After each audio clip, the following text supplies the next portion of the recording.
Well, guys, AEW Air Warrior, guess who's elite? Toni Storm has made her debut in AEW. She's elite. Yes, Toni Storm. Guys, this is AWO, Aaron Warrior. Yeah, bringing you wrestling AEW Dynamite review. I haven't really done these in a long time, but I thought, maybe I should give it a chance, see how it goes. But yes, this show just ended now. I'm doing this review now. I don't know how long it's going to be, as long as I could take. But yes, Toni Storm has made her debut in AEW in the Owen Hart Foundation tournament, in the qualifying match. Let's let's talk about that right away. Should we go instead of going in order? Let's talk about that. So Toni Storm. Last time we've seen her before debuting tonight, she was in WWE and SmackDown. And a famous picture of her being with the pie in her face, all over, and she asked for a release. They granted her. She left. She basically after a house show, she went home. They granted her release. And even though she's been talking about opening up an OnlyFans, blah blah blah. But now she's in AEW as Tony Khan's surprise woman announcement that he said on Friday, who was gonna make her debut in the Owen Hart Foundation tournament against Ali or the Bunny, Ali the Bunny, whatever, the same, Ali from Impact, the Bunny in AEW, and there we go. And this is a look with her theme music, walkout theme music, her walkable style. That's how she is. That's who she is. That people very interested in that. And I guess we'll talk about this match. This match was actually very good. Ali is a solid worker in the ring. So is Toni Storm. If you watch Toni Storm in NXT, or if you know more knowledge than me, you see her independent. She's young, but she's very talented in the ring. And in WWE, she didn't really get her first shot in the main roster. I thought her in NXT USA wasn't. They didn't know what to do with her even in NXT USA. And on the main roster, they clearly didn't know her. Even though they started to use her against Charlotte, I guess they were more. I don't know. I guess they were starting to get behind her. I guess. But you could tell she wasn't happy there. This match, she won with the Storm Zero. There's a finisher.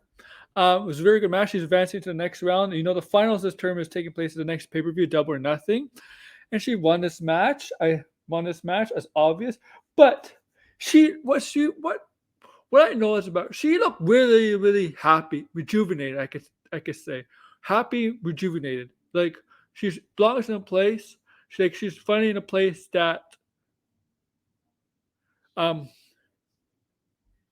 that understands her, respects her, that know what to do with her. She looks rejuvenated. You know what I mean?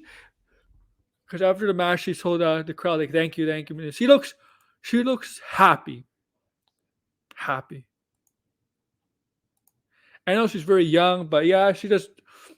And good for Toni Storm. I think this helps to beef up the women's division AEW. It's for the years the AEW's women's division has been what's lacking, but it's gotten much better over time. They got tremendous talent in the women's division. It's getting better, but yeah. So we'll get that out of the way. So Toni Storm is going to the next round. It's a big debut. The rumor was is either Athena, formerly Ember Moon, or Toni Storm. I'm good with both. I still think Athena's going to debut, but I don't know when. But let's get to the start. So we'll get that segment out of the way, that match out of the way. Toni Storm advances to get to the start. We start off with CM Punk. CM Punk, the opening match of the night, facing Matt Caster of the Acclaim. Matt Caster does his usual stick, raps, and stuff. And this match is actually very good. CM Punk likes to get a lot of the younger guys. If this is WWE, it'd probably be like a squash match, But since it's AEW, they like to get. There's really no squash matches at AEW. They do them rarely. But this match is very good. It's very good. Matt Caster looked really, really good. CM Punk won with the Anaconda, made him tap. Matt Caster tap. And so CM Punk. And after that, Tony Schiavone asked to interview CM Punk about last week when CM Punk made a signal about a belt signal. And obviously CM Punk now it's going after a title. Eventually, the AEW's champion. He's talked about how he doesn't know who's going to be champion next week, either Adam Cole or Hangman Page. But yeah, so he's after the belt, obviously, right? And I think it's a good idea to have CM Punk in the title picture. He's done a lot helping younger talent. Reward him with a title match or something. If it's not the world title match, AEW Championship match, TNT title, whatever. I mean, him and Scorpio Sky. I wouldn't mind seeing CM Punk and Scorpio Sky, him and Lambert, though that Lambert's team. What do you think? With Lambert, not a bad idea. But yeah, after that, they did a little package. No, this is not the other. No, Toni Storm's not the other woman they talked about. They talk about this other woman that they talk about, Maria Saphir. Now, you wrestling fans know Maria Saphir was in NXT as one of the 4 horsewomen with Jessamine Duke, Shayna Baszler, and Wanda Rousey. But she's the husband of NXT superstar Roderick Strong. It seems like they're hiring her, and she's going to be on the main roster. Now, let's fast forward to a segment later on in the show where Jake Cargill and their manager, agent, whatever, right? He's also a lawyer for MJF. Said there's 2 opponents for Cargill is going to possibly face. One, Leva Bates, and Cargill's like, "What are you talking?" Still as a joke, and it's like, and she's like, and her manager was like, kind of scared to mention the other one. They kind of like, I don't know if I think, who is it?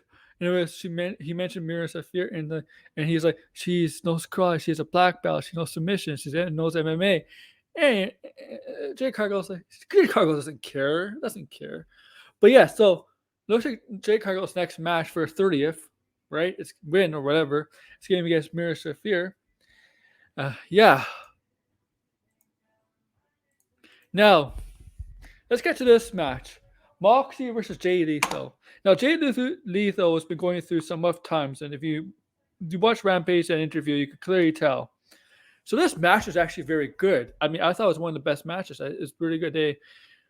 You would think that Jay Lethal would get the win here. Well, obviously, you knew Moxie would get the win here with the DDT, but Jay Lethal looked good. Moxie looked good. Moxie in the team with Blackpool, whatever the team is. I don't know. Blackpool, I don't know. With Brian Danielson and William Eagle. But yes, they shook hands after a good match. But what does this do for Jay Lethal? Does he have to change? Is he appear on Supercard? G1 Supercard this Friday? I think it's a possibility that he will appear on the Ring of Honor Supercard this Friday. Now we get a backstage segment with FTR and MJF, the Pinnacle. Now, FTR mentioned, FTR, as long as they're getting a face turn in the midst of a face turn, and they're not sure if they could trust MJF. They mentioned that the friends with MJF and Wardlow, and MJF just says, they talk. Wardlow talks behind your back.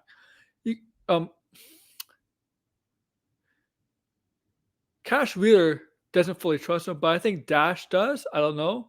Whatever. Dash is not. I'm not sure about Dash. Dash is not in the same boat as Cash in this.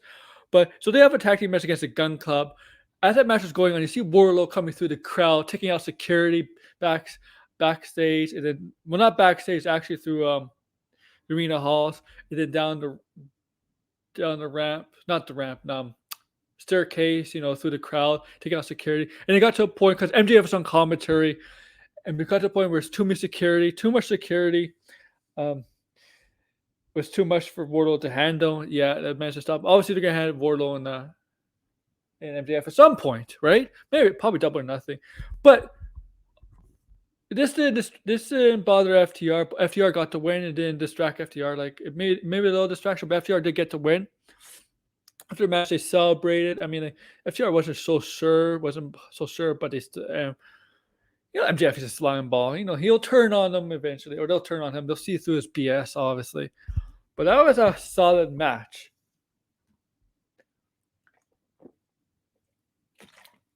Now we got a little backstage segment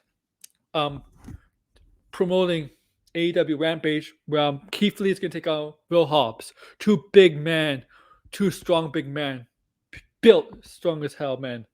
Go at it this Friday at Rampage. Then we got, Jericho and his group, the new group he has formed, the Jericho Appreciation Society or whatever it's called. I think it's a stupid name, but I understand why they're doing it because it's Appreciate Jericho. They're going to do kind of promo. All of a sudden, they got attacked by Kingston and not LAX, but Santana Ortiz. They were having advantage against it was just not 2.03. I was about to say 2. Like, 2.0 down Garcia, the other guys. They're getting advantage on them. And Santana Ortiz were going to do a double team move to Jericho, but unfortunately, one of the other 2.0 members went like this on the top rope, and the guy in the foul. And then Jericho's faction got the upper hand. John Hager came out. Jack Hager came out. So yeah, and they started a beatdown on Kingston and Santana Ortiz. Really big beatdown, especially on Kingston. They put him in the sharpshooter. They hit him the baseball bat over the back while he was in the sharpshooter to give him the Jericho's move, and they really got the upper hand over Kingston and Santana Ortiz. Now, let's talk about this match. Bryan Danielson versus Wheeler Yuta. Good, solid match. The story is between Wheeler and Yuta. Is he going to leave best friends and eventually join William Regal's team? And that's the storyline going here, right? Well, is he trying to press William Regal eventually joining Bryan Danielson, William Regal, and John Moxie for the faction? Like, Bryan Danielson and Moxie are not the young guns, but Wheeler Yuta is the younger one, the one they're going to build a future around, right? Is he trying to press him where William Regal would take him in? And Wheeler Yuta, this match was very good. Wheeler Yuta took Bryan Danielson pretty much to a limit. Bryan Danielson got the win, obviously, and on commentary, William Regal was impressed with Wheeler Yuta. So where does this lead to? Is he going to defect from best friends and join William Regal, John Moxley, and Bryan Danielson? Okay. Then we got Adam Cole and Red Dragon in the ring. Remember, they stole the AEW Championship and the Tag Team Championship from Jurassic Express and Hangman Page. And, they usually do the stick and say, Adam Cole says he's a champion, even though technically he's not officially a champion. Red Dragon said, rankings? Who the hell are they, right? Like they're above the rankings, stuff like that. They said Hangman Page and Jurassic Express weren't there. Unfortunately, they were wrong because we saw Hangman Page's music hit. And he's drives into the arena, goes attacks Red Dragon, Adam Cole. He gets the upper hand. He was going to go for the buckshot lariat. The Red Dragon managed to pull him out, but all of a sudden, is there a backstage turn on the ramp? Jurassic Express comes out, attacks him, brings him back in the ring. They give their moves to Red Dragon, and then they manage to have Adam Cole. They're going to set him up for the buckshot lariat.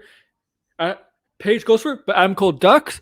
But Adam Cole doesn't get the finish. Adam Cole goes and tries to do whatever, but Hangman Page back bodies drop him over the top rope onto Red Dragon. And Hangman Page gets back to the AEW Championship, and Jurassic Express gets back the tag team titles. And next, we had the women's match, the debut of Toni Storm. I mentioned it early. And now they did a backstage segment with Thunder Rosa and Nyla Rose. I think Nyla Rose got attacked Thunder Rosa last week, and yeah, you're gonna set up something here. Hope it's short.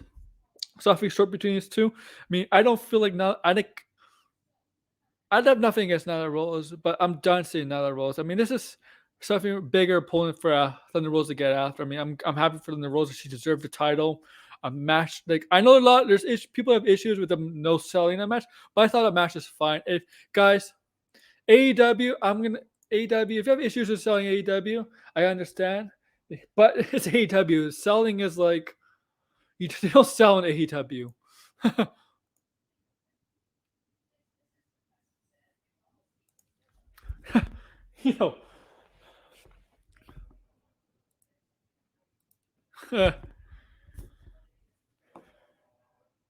But then we're gonna get to the main event: Darby Allin versus Andrade. Now this match, Darby Allin is a staying team up with the Hardys, and Andrade's team be up with Butcher and the Blade and Private Party. He has his manager with them. But yeah, what happened was Andrade came out first and Darby Allin came out second, but Andrade attacked Darby Allin as he's walking down to the ring, gaining the upper hand, kicking the shit out of Darby Allin. But the match didn't start until Andrade and Andrade put Darby in the ring, and Darby was in the corner, and the ref asked him, "Can you compete?" And he said yes. Obviously, Darby Allin's gonna say yes. You know, Darby Allin always puts his body on the line. Of course, he's gonna say yes. Andrade, you know what? He thinks it's advantage. So he starts attacking Darby Allin. And I mentioned like a minute before about the selling part. In this match, this part, Darby Allin did a good job of selling. I know people have issues with Darby selling, but I'll give him credit to selling. This match is actually very good. This is a big win for Andrade. I think he needed this more in Darby, but let's get through the match. Let's get you through the ending. So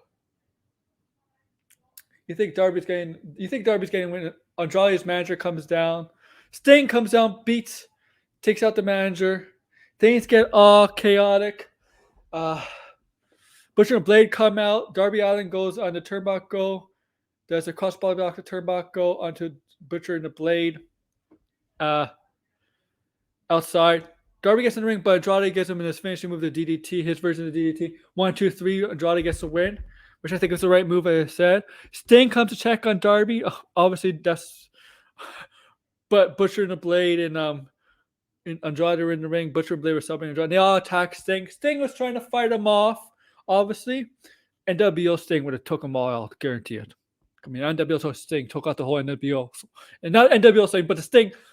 And the NWO they took them all out.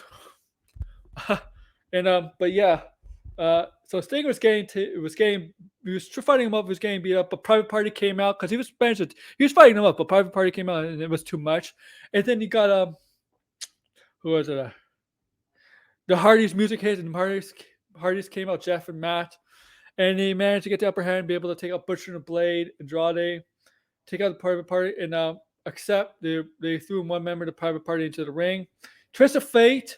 There was a table there, but they didn't use a table. Matt Hardy actually kicked the table out of the ring because I don't think the table is part of the spot. And we're in a twist of right. Jeff Hardy goes on the turnbuckle, does his swanton. I mean, his swantons, like, I don't think he can do his swantons. I think he wants to scale back on his swantons because his swanton wasn't really good anymore. But yeah, that's the end of AEW. What do you guys think? Are you happy Toni Storm's AEW? Yes or no? Like, share, subscribe, comment below. I might do a Rampage one. I might do a SmackDown review. And I'm excited for WrestleMania. I know some aren't, but I'm excited for WrestleMania. Like, share, subscribe, comment below. Take care.